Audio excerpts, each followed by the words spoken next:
Au lendemain de ces résultats, Jacques Chirac est quasi assuré d'être réélu le 5 mai et le président sortant prépare déjà d'autres échéances, les législatives. Il a réuni en fin d'après-midi les parlementaires de la droite traditionnelle. Michel Lemerle, Christian Walter. Aucune concession au Front National. Jacques Chirac a appelé ce soir les parlementaires d'opposition à la fermeté. La France, dit-il, est blessée par la présence de Jean-Marie Le Pen au deuxième tour. Sur ce point, unanimité des participants. Sur l'autre proposition de Jacques Chirac, les avis sont plus partagés. Il a appelé à la constitution d'un grand mouvement politique moderne qui donne au président de la République les moyens de l'action. Mais curieusement, les amis de François Bayrou, qui étaient arrivés très remontés à cette réunion, craignant de se faire forcer la main pour la création d'un parti du président, n'ont pas entendu le même message. Il n'a pas été question en rien de parti unique.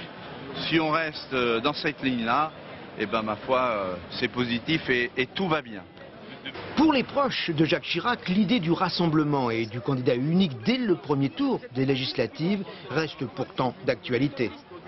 On ne peut plus avoir les trois petits partis politiques RPR, UDFDL qui jouent à se faire une petite guéguerre mutuelle. Ils sont obligés de se rassembler parce que dans les 577 circonscriptions de France autrement, nous ne savons pas créer la dynamique qui permet de donner une majorité parlementaire à l'élection de Jacques Chirac. Or, élire Jacques Chirac sans lui donner une majorité parlementaire, c'est un coup pour rien.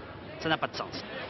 La marge est faible entre le rassemblement autour de Jacques Chirac, accepté de toute la droite parlementaire, et le parti unique, qui lui suscite des réticences. Le débat va donc se prolonger dans les prochains jours.